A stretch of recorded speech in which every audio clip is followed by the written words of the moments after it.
Hey folks, welcome to DocTalk. Sure glad you joined us. I'm excited about the show. Dr. Dale Blasi is going to be with us, and we're going to talk about wheat pasture and cattle production. Thanks for joining us today, and stay tuned after these messages.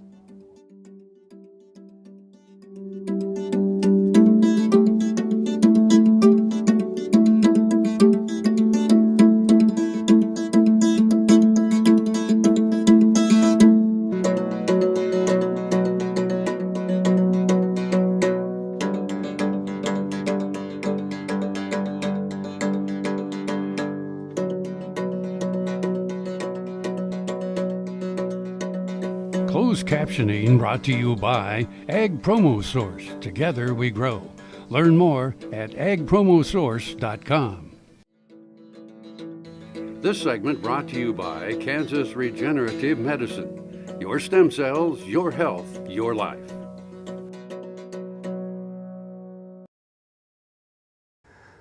Hey folks, welcome to DocTalk, and welcome to the show, Dr. Blasi. Good to be here, Dr. Thompson. That's great, folks. This is Dale Blasi. He's a professor and extension beef specialist here at Kansas State University's Department of Animal Science and Industry. And most of you out there who watch the show have either seen Dale at one of the CE offerings or producer meetings that he puts on, or make sure that you come to the Stalker unit here at Kansas State University for Stalker Day every September. Great education and a little bit of fun thrown in. That's right, Dan. We try our best to allow producers to interact with themselves as well as to hear the talking heads that provide the information. You bet. And folks, one of the neatest and probably one of the nicest stalker research facilities in the United States. If you haven't seen it or hadn't been to Stalker Day, you need to, and you need to be there. But what we're going to talk about today is something that, you know, we're coming upon that time of year of turning cattle out on wheat. You have a lot of experience with wheat pasture, rye pasture, and different things. And I thought, you know, let's just talk in general about some of the things that are going on out there and how we handle some of these. Well, you know, wheat pasture's an amazing forage resource. In certain parts of the country, it affords people post-weaning to allow for some post-weaning growth on their calves prior to the actual marketing of their calves. And for many of our stocker as well as our feed yard operators, it affords them the opportunity to lay in calves at a light weight and develop some stretch on those calves prior to going into the yard, or if they're light enough, actually to fit into the next spring's grazing on our native grasses. Oh, sure. And so when we're looking at you know, there's obviously different types of systems associated with wheat, but the main one being dry land versus center pivot, right? That's right. Majority, of course, is dry land, and whether or not the person who owns the operation wants to graze the cattle, and of course that's all complex with wheat prices and prevailing environmental conditions on whether there will be sufficient stand of wheat for somebody to actually take advantage of that growth of wheat. Yeah, and you're talking about that, you know, the environmental concerns. There's some years we don't get enough rainfall, we don't get enough wheat produced, there's not enough to put cattle out there. Can be somewhat unpredictable. Absolutely, and you know, in my work prior to moving to Manhattan out of Hutchinson, a sweet spot is down there in that Cherokee, Oklahoma area towards Enid, Oklahoma. There's some really good area there where the soil is somewhat sandy. Temperatures are such that they're able to get wheat up and going, avoiding Hessian fly and many of the mosaic wheat diseases and so forth. It really is a sweet spot for stalker production in that part of the state. And just, you know, we've got 30 seconds before we head to commercial here, but generally speaking, you know, what is kind of the wheat turnout time period of the year? Wheat turnout anywhere probably in November would be fair. As you move further south, it's obviously much earlier. But in my work down in the southern tier of counties in Kansas, we were lucky if we were on dry land around the middle of November. Perfect. Well, let's take a break. Folks, thanks for watching DocTalk. When we come back, more with Dr. Dale Blasi talking about grazing wheat and producing beef.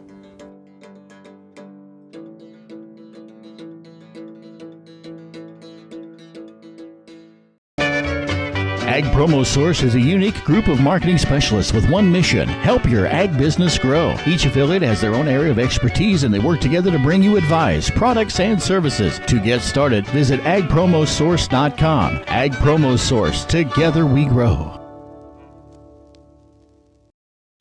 Buying a car shouldn't be this hard.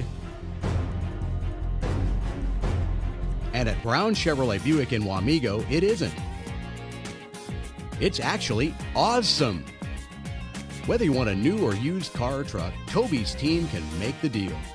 Even if you want to custom order a new car or truck, Toby's team can make the deal. See Toby's team at Brown Chevrolet Buick in Wamego. We're awesome. Valley Vet Supply is devoted to providing information and professional quality products at reasonable prices. Valley Vet Supply.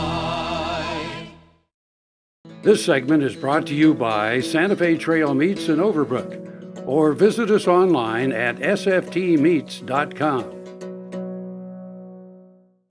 Hey folks, welcome back to DocTalk. We're lucky to be here today and lucky to have as a guest Dr. Dale Blasi.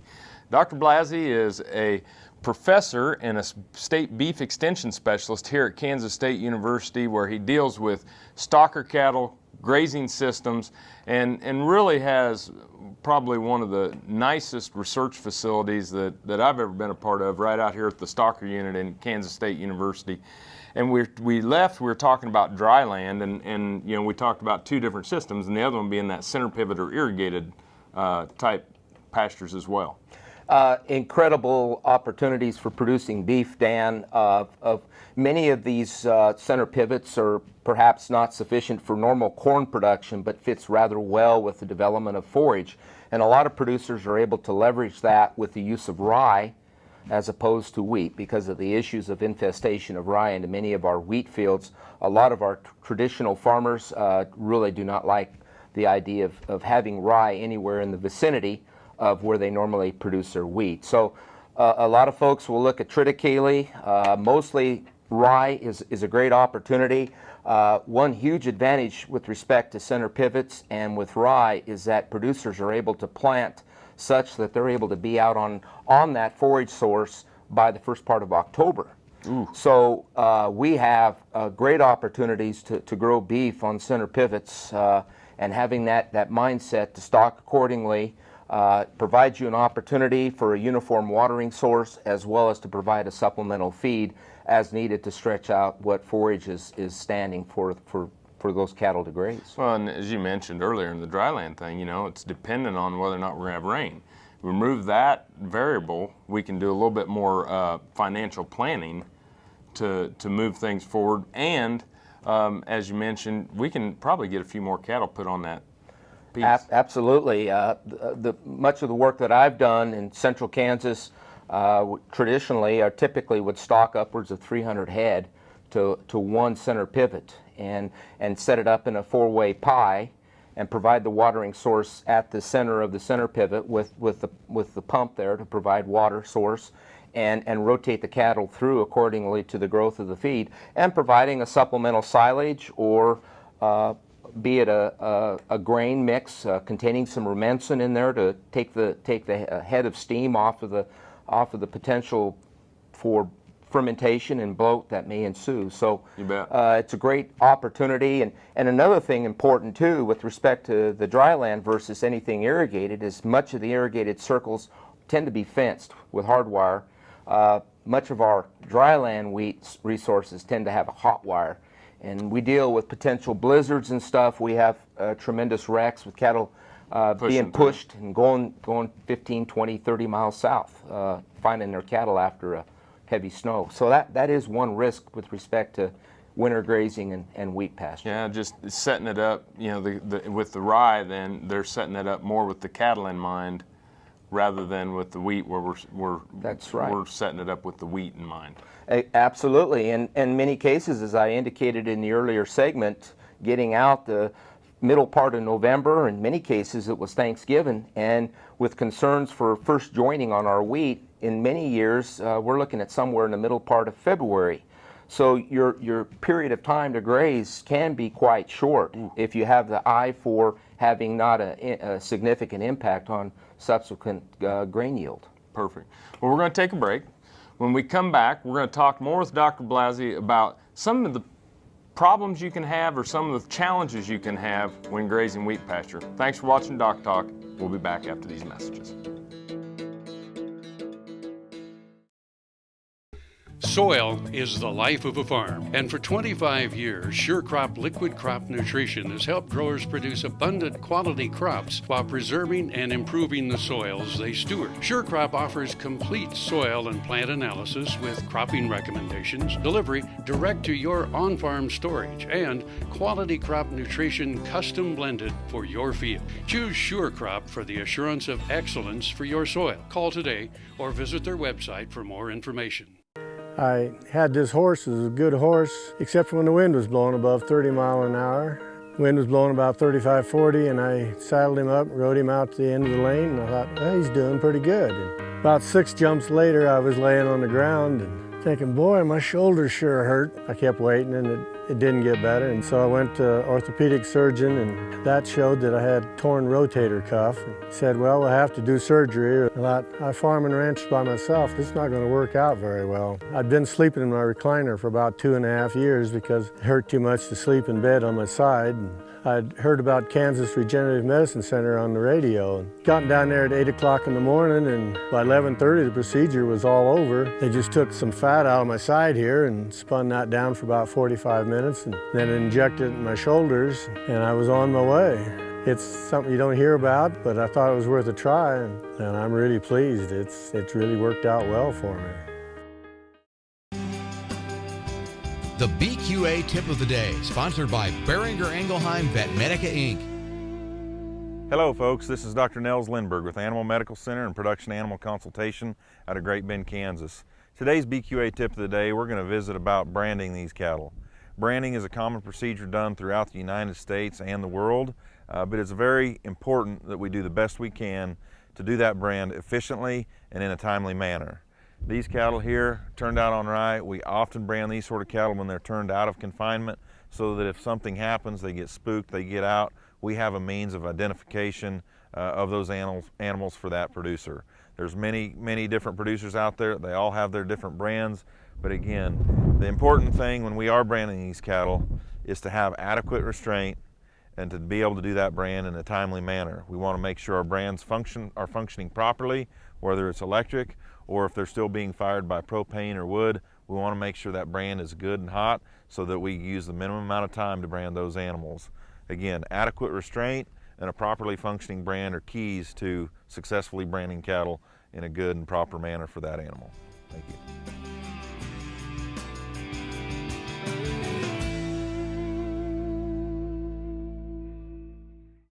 Grain sorghum is one of the most important cereal crops worldwide, and Kansas leads the nation in its production.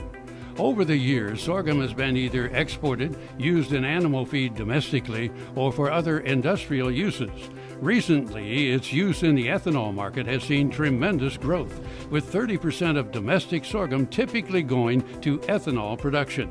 Kansas Grain Sorghum is committed to sorghum research, market development, and education. Learn more at ksgrainsorghum.org. Visit our picturesque town on the Santa Fe Trail for the Council Grove Fall Festival, featuring the Voices of the Wind People pageant on the banks of the Neosho River, September 16 and 17. No matter where, no matter why, the Veterinary Health Center at Kansas State University is committed to providing quality patient care to animals and exceptional customer service to their owners. From routine checkups to emergency and specialty care, our world-renowned specialists and experienced professionals are here to discover, to teach, and to heal. Let us know. How can I help? How can we help? This segment brought to you by Kansas Soybean Commission. Progress powered by Kansas farmers. Hey folks, welcome back to DocTalk. Dr. Dan Thompson here with Dr. Dale Blasi. Dr. Blasi is a professor and he is the Extension Beef Specialist here at Kansas State University in the Department of Animal Science and Industry over in the College of Agriculture. Someone that Kansas State is very proud to have representing them not only here in research at the Stalker unit, but when he goes out and provides producer education and working on a day-to-day basis. This is one of the guys that actually has his boots on the ground and out in it.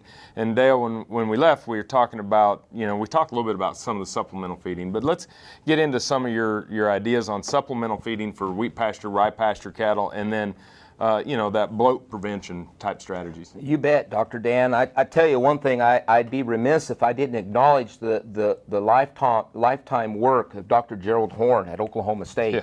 So I think as folks go and dig into the internet and look for information to help provide their information, the work of that gentleman in the whole area of developing supplements, limited amount of supplements with a targeted amount of rumensin sodium in the supplement.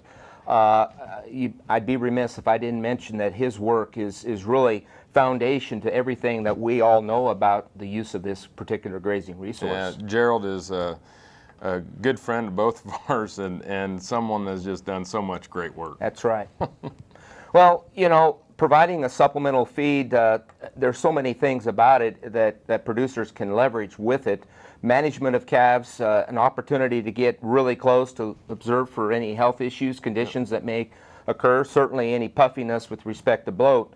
And as I alluded to earlier, bloat is a potential reality, and I've seen tremendous differences across the road from one pasture to the other in terms of soil type and all the various manifestations that go into whether or not we have a bloat provocative situation. But it's always better to be to anticipate that. A lot of producers will provide a supplemental silage. It really depends on what they have available for feeding. But there's been some work that Gerald and Dr. Terry Mater did years ago looking at the use of supplemental straw to try to reduce the caloric, the potential for gas, provide some more room and scratch. And they didn't see much of a response to that, as my memory recalls. But providing a supplemental energy source in the case of where your wheat stand may not be sufficient, right, is one way to target performance to drill in, especially if we're experiencing a really harsh, cool, wet winter. And that's one thing we need to account for, is the incredible increase in maintenance requirements that those animals need. Yeah, it's wintertime, and if you don't have the food on the ground, you're going to have to get something out there to them, and don't wait too long. That's right, and as I alluded to in one of the earlier segments with respect to dryland wheat, we can have incredible years where gains over an 80-day period, we saw 3 pounds with no shrink applied, but there's been some cases where gains are 1.5 pounds at best. So, if you're targeting a certain level, and with the value of gain today being about $1.10 to $1.15, there's some opportunities there, Dan, to add some weight to those calves at less the cost of the supplement to get as much as you can out of those cattle. Sure, and still back them up on price so that when you get them out the door, they can do some good. Absolutely. Cool. Well, let's take a break. When we come back, we're going to wrap up with Dr. Blasi and talking about wheat pasture. And what we're going to talk about are some of the expected performances and differences that Dr. Blasi's seen out there. Appreciate you being on the show. Appreciate y'all watching the show. We'll be back after these messages.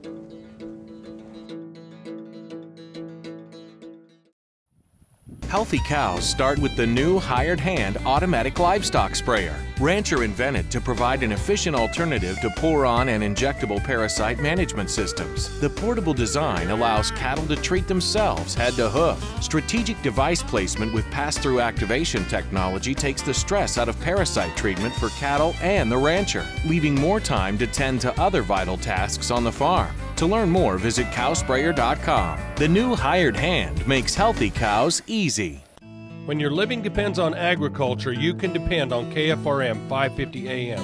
If you're in the southwest three-fourths of Kansas or the northern half of Oklahoma, catch us at 550 AM on the radio dial. But if that isn't you, listen on your cell phone at TuneIn Radio or on your computer at KFRM.com. We promise to keep you informed, entertained, and company as you go through your day. KFRM 550 AM, the voice of the plains. We would like to join your management team. This Meet the Future Veterinarian is brought to you by Zuprevo. Choose confidence. Choose Zuprevo for BRD treatment. Jonathan Angel wanted to be a veterinarian since boyhood. He grew up near his grandparents' farm where he spent much of his time. completed the Boy Scout Veterinary Medicine Merit Badge in high school, and later shadowed the doctors at Sugar Creek Vet Clinic. After graduation, Jonathan will be joining this practice, and he and his wife will also move back to his grandparents' farm to raise polled Herefords. Buffalo Bill Cody earned his legendary title in Oakley. Bring the family and come celebrate Oakley's pioneering history and unique geography at two sites, the Buffalo Bill Cultural Center and the Fick Fossil Museum. Cody's statue marks his achievements and welcomes visitors to the Cultural Center. The Fick Fossil Museum houses world-class fossils and artifacts. You'll find Oakley at the hub of U.S. Highways 83 and 40 and I-70. Stop for the legend. Stay for the day. Discover Oakley. Broadband has become as important to us as highways. That is why DocTalk is teaming up with NTCA, the Rural Broadband Association, and rural broadband companies like Blue Valley Telecommunications in fighting for quality broadband access through the program Smart Rural Communities. I don't think we have any idea what's coming in the future. I couldn't have imagined 5 years ago what we're doing today. So in 2 years, I would guess there's things we can't imagine that we're going to be doing. To learn more, visit ntca.org/smart or bluevalley.net.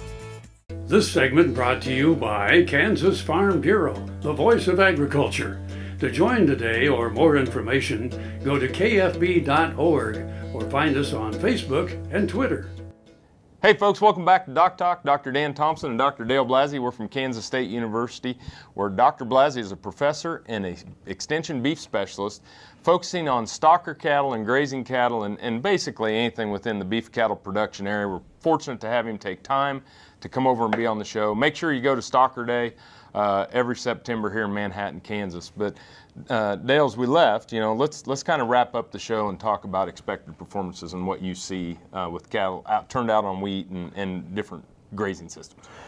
A lot of variables impact performance on the outcome of grazing wheat, but the condition of the calves going to grass, what kind of shape they're in relatively, quality of calves, there's a lot of things that impact that. Any degree of sickness, severity of weather can have a tremendous impact on the outside finishing up those calves. And you'll see performance somewhere in the ballpark as low as 1 1/4 pounds if you're stocked too heavy and there's nothing else besides a few blades of wheat and a lot of dirt out there, as opposed to some calves where there's unlimited intake. Conditions are such that they're grazing it at the maturity of that wheat staying fairly immature to where the quality is upwards of 15 to 18% protein, energy approximating 60% or so TDN, maybe even a little higher, but gains could be as high as 3 pounds. Wow. Applying the shrink. I think it's a function of the cattle, the environmental conditions, the conditions used to plant the wheat, planting heavy and thick, and making sure there's adequate fertility as well on that soil. Oh yeah. That'll be the good outcome with respect to grazing in the winter. Yep, and then if you don't have it, you got to make sure that you get to work with a nutritionist or extension agent, something to figure out what kind of supplements work for the area that you're in. That's right, and there's a lot of great co-products. We used a lot of wheat mids out there, a grain mix, and again, Rumensin works very well. I'm a big believer in that ionophore for taking the steam off of the fermentation and going on in that rumen. It helps to minimize the provocative nature of showing up one morning and seeing 3 or 4 dead calves out there around the water tank. Yeah, and it also will decrease intakes. That's right. And curb that intake pattern of those calves, especially when you get that, if you get a big rain or get that lush forage boom, that Rumensin will keep them from busting up on those intakes. Yes. Any closing comments or thoughts for folks on turnout this year? Everything works well when there's adequate moisture and you're not trying to, as dry as it is around the country, you need to be opportunistic with it when it's available. A lot of people chase it and try to plant deep to meet the moisture and fly it in and pray for, we're supposed to get moisture here in the coming week or so. It's a challenge. You just got to be ready to take advantage of it and have another plan if it doesn't come to be. Well, thanks for all that you do for the state, and thanks for all that you do for the beef industry. You bet, Dan. Thank you. Appreciate it. Folks, thanks for watching DocTalk. Remember, always work with your local veterinarian. If you want to find out what we do here at K-State, you can find us on the web at www.vet.ksu.edu. I'm Dr. Dan Thompson. I appreciate you watching DocTalk today, and I'll see you down the road. Closed captioning brought to you by Ag Promo Source. Together we grow. Learn more at agpromosource.com.